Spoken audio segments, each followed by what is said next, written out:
মিশরের সবচাইতে উঁচু পাহাড়, যেই পাহাড়ের চূড়ার উপরে উঠে সাইয়েদনা মূসা আলাইহিস সালাম সরাসরি আল্লাহর সাথে কথা বলেছেন। ওয়া কাল্লামাল্লাহু মূসা তাকলিমা, সরাসরি without any media, without any via সাইয়েদনা মূসা আলাইহিস সালাম আল্লাহর সাথে কথা বলতেন। পৃথিবীতে 4টা আসমানি কিতাব সবচাইতে সেরা। এক হচ্ছে তাওরাত, দ্বিতীয়ত জাবুর, তৃতীয়ত ইনজিল, চতুর্থত কোরআন। তাওরাত আল্লাহ নাজিল করেছেন সাইয়েদনা মূসা আলাইহিস সালামের উপর, জাবুর নাজিল করেছেন দাউদ আলাইহিস সালামের উপর, ইনজিল নাজিল করেছেন ঈসা আলাইহিস সালামের উপর, আর বিশ্বনবীর উপর নাজিল করেছেন কোরআন। ঠিক কিনা? এই তাওরাতকে রব্বুল আলামিন স্বয়ং নিজ হাতে লিখে কাঠের ফলকের মধ্যে, তক্তার মধ্যে লিখে সাইয়েদনা মূসা আলাইহিস সালামকে দিয়েছেন। সুবহানাল্লাহ। এটাকে আরবিতে বলে আলওয়াহ। লাউহানের প্লুরাল হচ্ছে আলওয়াহ। কাঠের তক্তার মধ্যে আল্লাহ নিজে তাওরাত লিখেছেন। কিসের মধ্যে লিখছেন? কথা বলেন, শুনতেছেন? মনোযোগ আছে? কাঠের তক্তার মধ্যে তাওরাত লিখলেন, লিখে মূসা আলাইহিস সালামকে বললেন, মূসা ফিহি বুরহান, ফিহি হুদা, ফিহি হিদায়া।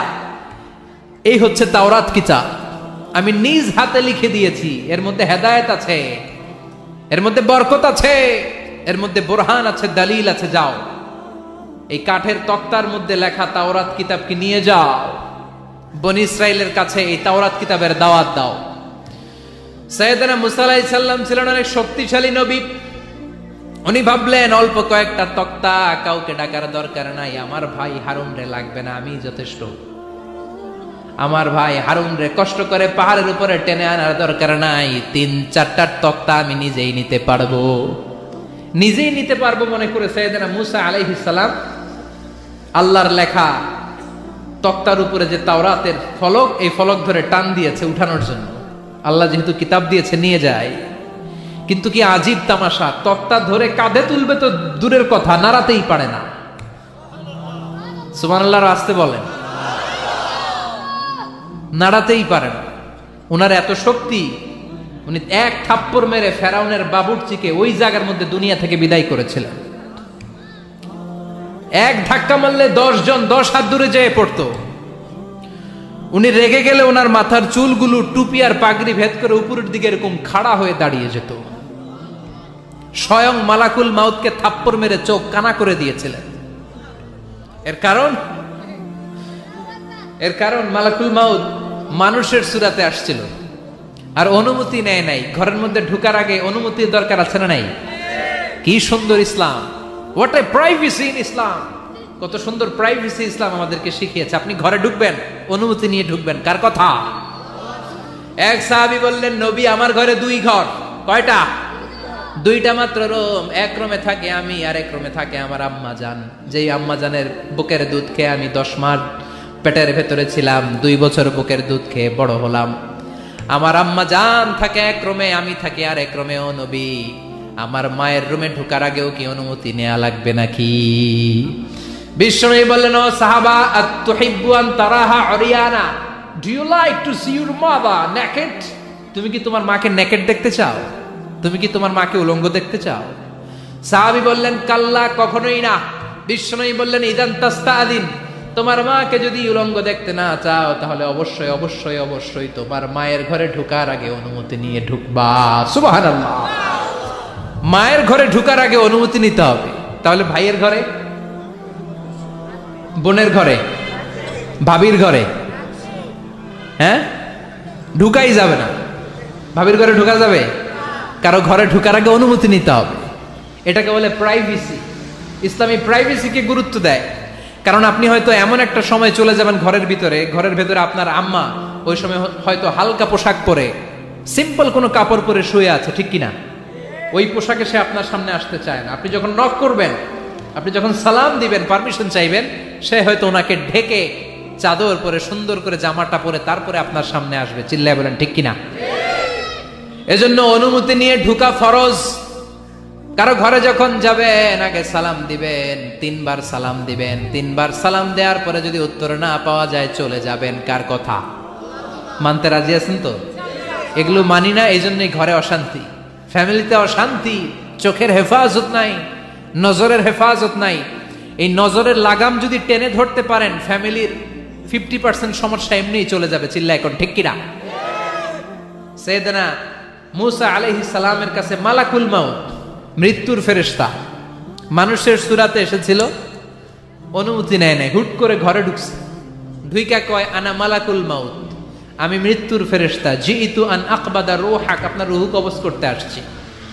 মূসা আলাইহিস সালাম দেখতেছে একজন সলিমুদ্দি। মূসা নবী দেখে কি, আর সলিমুদ্দি কয় কি, আমি মালাকুল মাউত। ভেজাল আছে না নাই?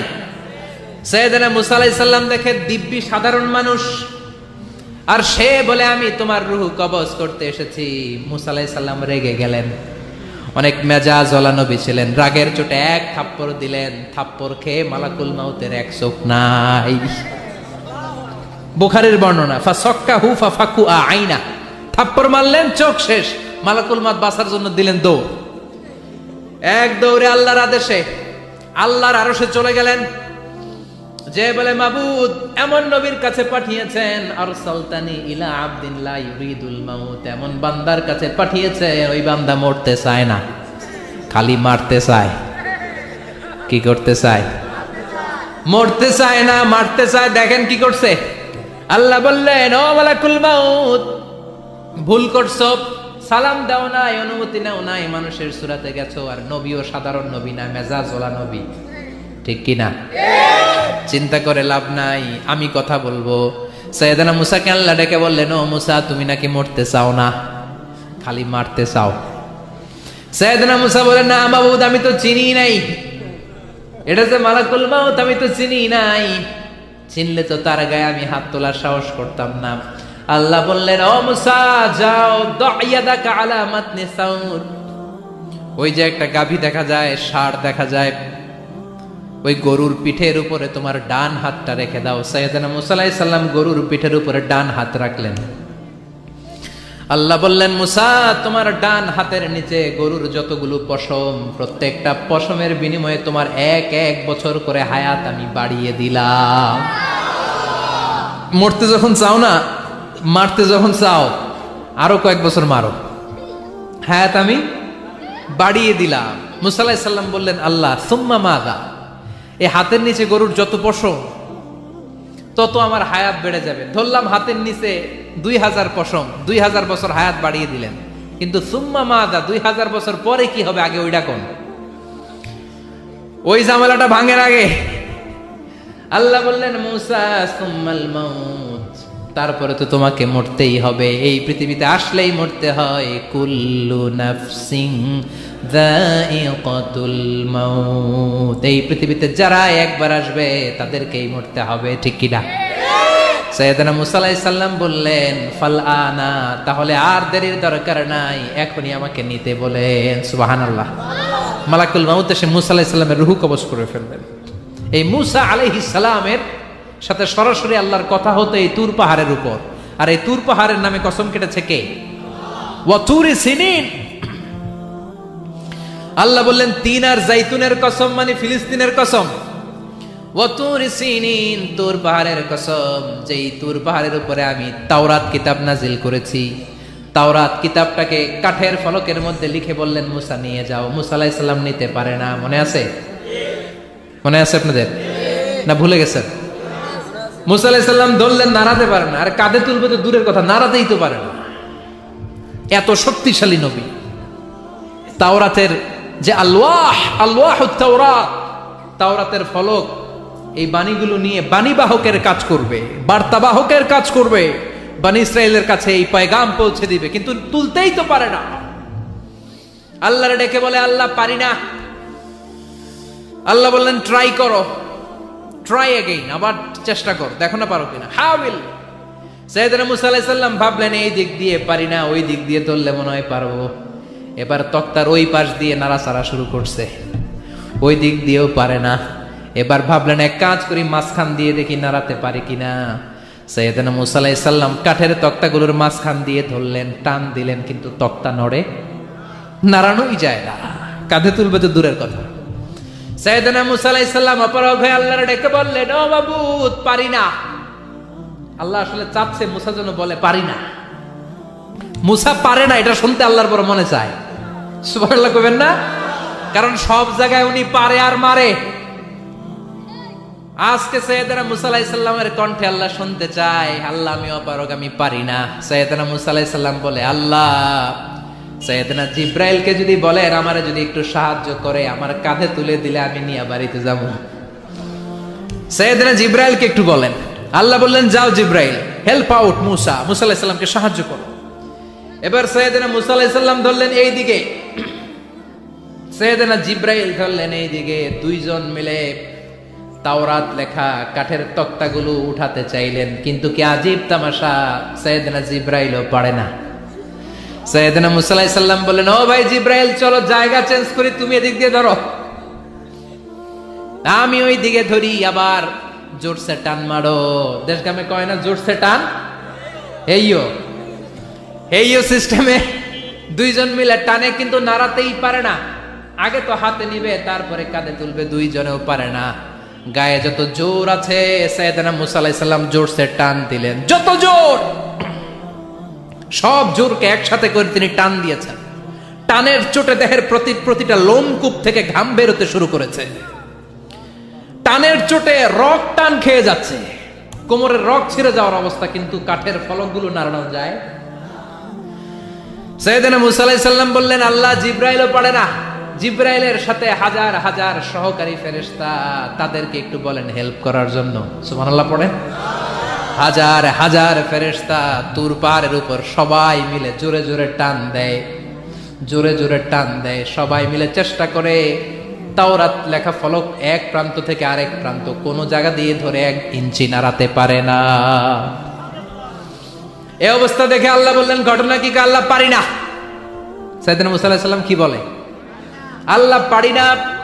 আল্লাহ বললেন, মুসা, এই ফলকগুলোর এত ওজন নয়, কাঠের এই তক্তাগুলোর এত ওজন নয়, কিন্তু এই কাঠের তক্তার মধ্যে যে বাণীগুলো লেখা হয়েছে, বাণীগুলো কার?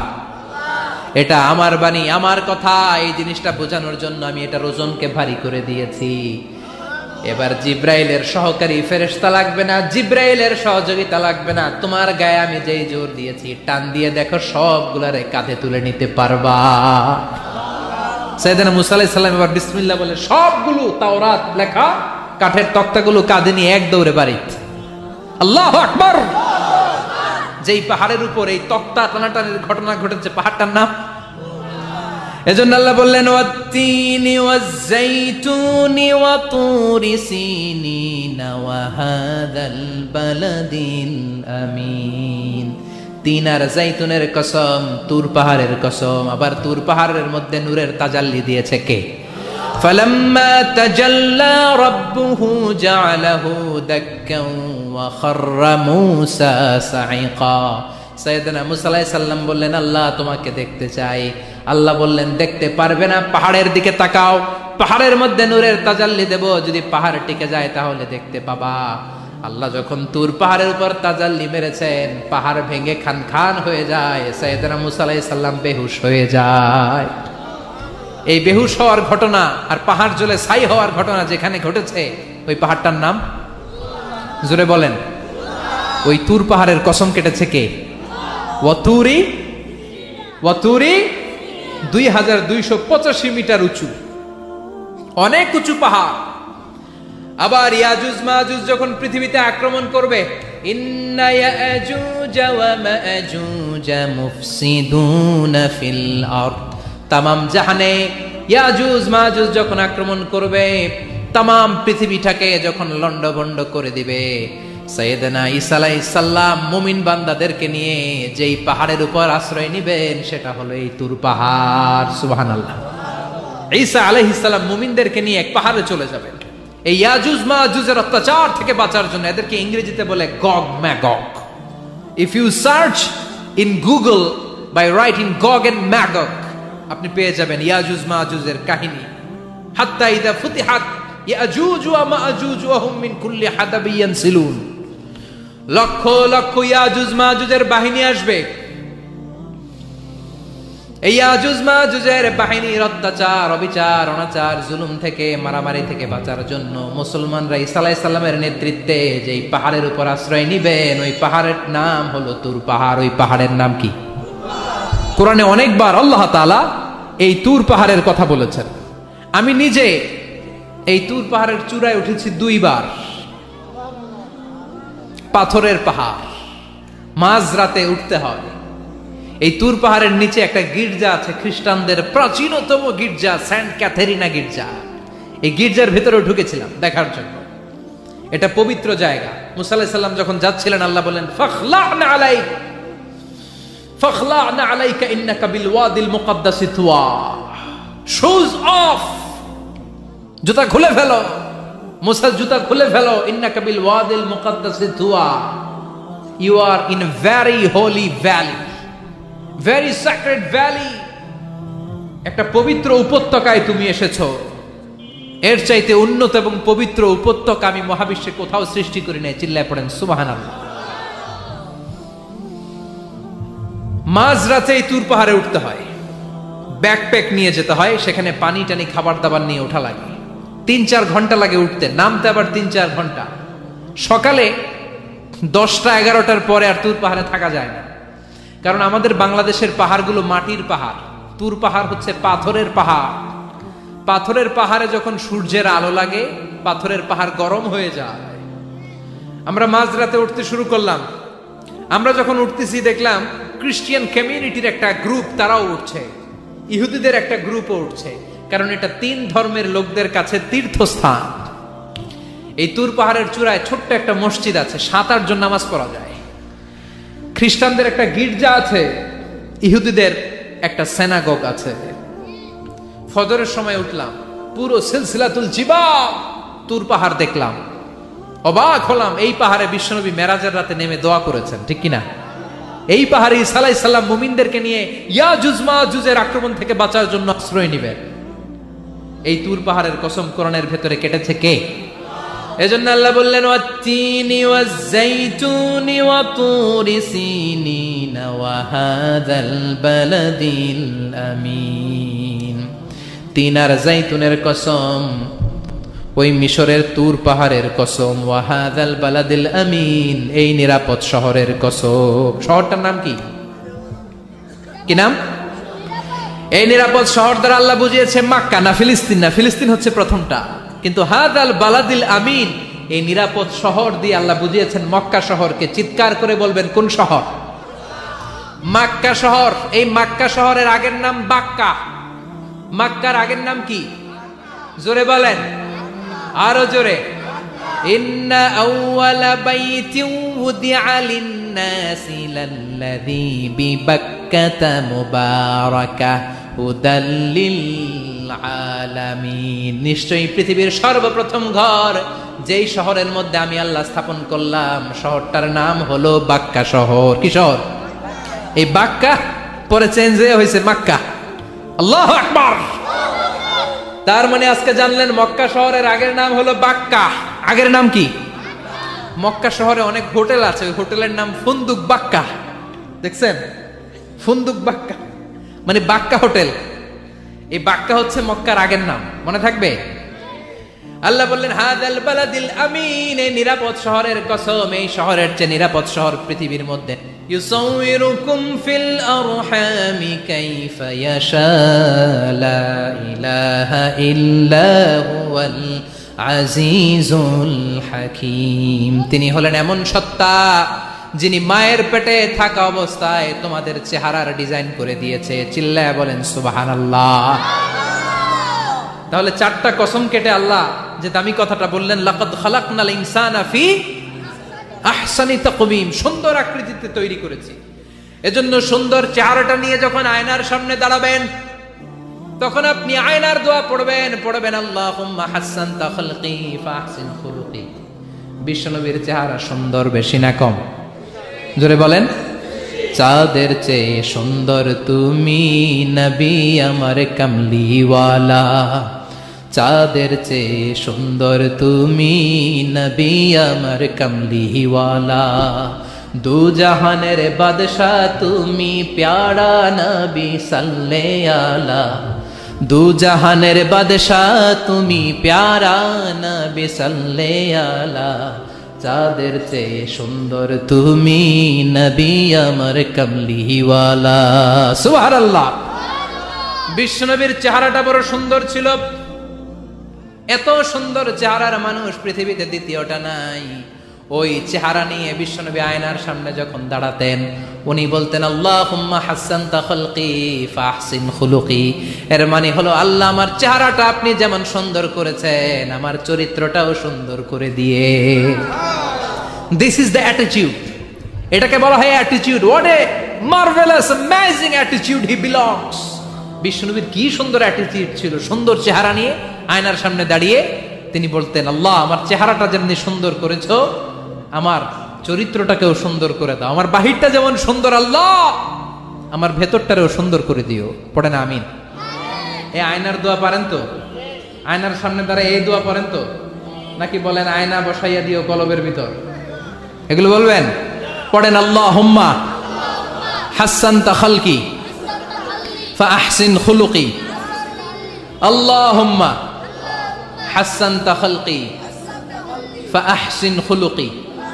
হে আল্লাহ, সবাই বলেন হে আল্লাহ তুমি আমার চেহারাটা সুন্দর করেছো, তুমি আমার চরিত্রটাও সুন্দর করে দিও। আমিন। আর জোরে পড়েন আমিন। এই জন্য নিজে যখন আয়নার সামনে দাঁড়াবেন এটা বলবেন, আপনার স্ত্রী যখন আয়নার সামনে দাঁড়ায় তখন এইটা বলবেন, আপনার বাচ্চা যখন আয়নার সামনে দাঁড়ায় তখন এই দোয়া পড়বেন। রাজি আছেন তো? আয়নার সামনে দাঁড়িয়ে আমরা বলবো হাসসানতা খালকি, আল্লাহ তুমি আমার চেহারাটা সুন্দর করেছো। আমরা সবাই সুন্দর, আমরা সবাই সুন্দর। যার কালার কালো, কালো চামড়ার লোক, তার মধ্যে একটা সৌন্দর্য আছে না নাই? আল্লাহ বললেন এই কালো আর ধলো এগুলো তো বাইরে, ওয়াখতিলাফু আলওয়ানিকুম ওয়া আলসিনাতিকুম, তোমাদের গায়ের রঙের ভিন্নতা, ভাষার ভিন্নতা, এগুলো আল্লাহর মিরাকেল। একজন সাদা, একজন কালো, একজন ধূসর বর্ণের, এক একজনের চেহারার সাথে আরেকজনের চেহারার মিল নাই। সুবহানাল্লাহ। এটাই সৌন্দর্য। এজন্য আল্লাহ বললেন লাকাদ খালাকনাল ইনসানা ফি আহসানি তাকওয়িম, আমি গোটা মানব জাতিকে চমৎকার একটা স্টাইল দিয়ে তৈরি করেছি। এই স্টাইলের সাথে পৃথিবীর কোনো প্রাণীর কোনো মিল থাকে না। সুবহানাল্লাহ। কি অসাধারণ আমাদের কাঠামো। আপনি যদি হিউম্যান ব্রেইন নিয়ে চিন্তা করেন, আমাদের ব্রেইনের ক্যাপাসিটি কিন্তু অনেক বেশি। এই পৃথিবীতে সবচেয়ে পাওয়ারফুল যে কম্পিউটার আবিষ্কার করা হয়েছে এটার নাম Cray one super computer. United States of আমেরিকাতে যারা মিলিটারি বেসে জব করে তাদের ম্যাথমেটিক্যাল ইকুয়েশন ড্র করার জন্য, সলিউশন করার জন্য এই ক্রে-1 সুপার কম্পিউটার তারা ইউজ করে। বিজ্ঞানীরা হিউম্যান ব্রেইনের ক্যাপাসিটির সাথে ওই ক্রে-1 সুপার কম্পিউটারের তুলনা করেছে। তারা তুলনা করে দেখেছে ক্রে-1 সুপার কম্পিউটারের চেয়েও আমাদের ব্রেইন শতগুণ বেশি শক্তিশালী। আমাদের হেয়ারিং সিস্টেম নিয়ে যদি আপনি গবেষণা করেন অবাক হয়ে যান। এই যে কানের মধ্যে এখানে পেঁচানো দেখা যায়, এটা কি আল্লাহ এমনি এমনি দিছে? মা খালাকতা হাদা বাতিলা, এমনি এমনি আল্লাহ কিচ্ছু দেয় নাই। এই পেঁচানো ডিজাইন না থাকলে আপনি শুনতে পেতেন না। আপনার কান দুইটা যদি কেটে কান কাটা রমজান করে দেয় আপনি কোনো আওয়াজ শুনতে পাবেন না। এই কানের ডিজাইন গুলো, এই আঁকাবাঁকা পথগুলো আল্লাহ তাআলা দিয়েছে ইথারে ভেসে আসা সাউন্ড গুলোকে ইলেকট্রিক্যাল সিগন্যালের মাধ্যমে ভেতরে ঢুকানোর জন্য। কানের তিনটা পার্ট থাকে, একটা হচ্ছে আউটার এয়ার, একটা হচ্ছে মিডল এয়ার, তারপরে হচ্ছে ইনার এয়ার, মাঝখানে এয়ার ড্রাম থাকে। এই আউটার এয়ার থেকে, মিডল এয়ার থেকে তারপরে ইনার এয়ারে ইলেকট্রিক্যাল সিগন্যাল দিয়ে বাতাসে ভেসে আসা এই সাউন্ডের ওয়েভগুলো, এই তরঙ্গগুলোকে ইলেকট্রিক্যাল সিগন্যাল দিয়ে ট্রান্সমিট করে ব্রেইনের হেয়ারিং নার্ভের কাছে পাঠিয়ে দেয়। এই সূক্ষ্ম কাজগুলো হতে আসলে অনেক সময় লাগে, কিন্তু এক সেকেন্ডের মধ্যে আমি বলছি আর আপনারা সেকেন্ডে শুনছেন। চিল্লা এখন সুবহানাল্লাহ। আবার কান যেখানে রাখা দরকার আল্লাহ ওইখানে রাখলেন, চোখ দুইটা যেখানে দেয়া দরকার ওইখানে দিলেন, নাক যেখানে দেয়া দরকার ওইখানে, মুখ যেখানে দেয়া দরকার। এর চেয়ে সুন্দর করে কি আর তৈরি করা যেত? নাক এইখানে না রেখে অন্য জায়গায় সেট করলে কি বেশি সুবিধা হতো? নাক যদি পেছনে থাকতো, খাওয়ার সময় খাবারটা বাসি না ভালো এটা ঘ্রাণ নেয়ার জন্য সব সময় খাবার পেছনে নিয়ে ধরা লাগতো, ঠিক কিনা? তার মানে নাক এই জায়গায় রাখাতে সুবিধা হয়েছে না? সুবহানাল্লাহ কইবেন না? কি সুন্দর মুখটা দিলেন, হ্যাঁ কি সুন্দর চোখ দিলেন। এই কান দিয়ে আমরা শুনি, দেখেন কানের সেটিংটা কত সুন্দর। ধরেন ফর এন এক্সাম্পল, উদাহরণস্বরূপ এই কানটা আল্লাহ এইখানে না রেখে এই কান যদি আপনার এই বাম বগলের ভিতরে দিত, আর এই কান যদি আপনার এই বগলের নিচে দিত, তাহলে আজকে মিজানুর রহমান আজহারের ওয়াজ শোনার জন্য সবার এইভাবে বসে থাকা লাগতো 1.5 ঘন্টা। কারণ এইভাবে এখন যেভাবে আছেন এইভাবে বসে থাকলে তো কান চাপা পড়ে যেত, কথা একটাও শোনা যেত না। সুবহানাল্লাহ কইবেন না? চোখের সেটিংটা কত সুন্দর। চোখ এইখানে না রেখে যদি মাত্র 2 ইঞ্চি উপরে এইখানে দিত, সেজদা দিতে পারতেন? শীতকালে যে ফুটবল খেলেন, হেড দিতে পারতেন? হেড দিতে গেলে বল চোখের মধ্যে লাগা চোখ শেষ। সুবহানাল্লাহ পড়েন। কি অসাধারণ অবকাঠামো! এই হিউম্যান অ্যানাটমি নিয়ে গবেষণা করলে মানুষ অবাক হয়ে যায়। দেহের ভেতরে কি সমস্ত যন্ত্রপাতি দিলেন, কিডনি দিলেন, গল ব্লাডার দিলেন, হার্ট দিলেন, লাং দিলেন। যেখানে যে অঙ্গটা রেখে দেওয়া দরকার ঠিক সেইভাবে মায়ের পেটে থাকতেই আমাদের ডিজাইন দিয়েছে কে? এতগুলো ডিজাইনের মালিক কে? 600 কোটি মানুষ যদি পৃথিবীতে থেকে থাকে তাহলে 600 কোটি ডিজাইন লাগছে না ওনার? আরো কয়শো কোটি আসবে আমরা জানি। কয়শো কোটি ডিজাইন চলে গেছে জানি। একটা ডিজাইনের সাথে আরেকটা ডিজাইনের মিল আছে। চিৎকার করে বলেন এই কারিগরটা কে?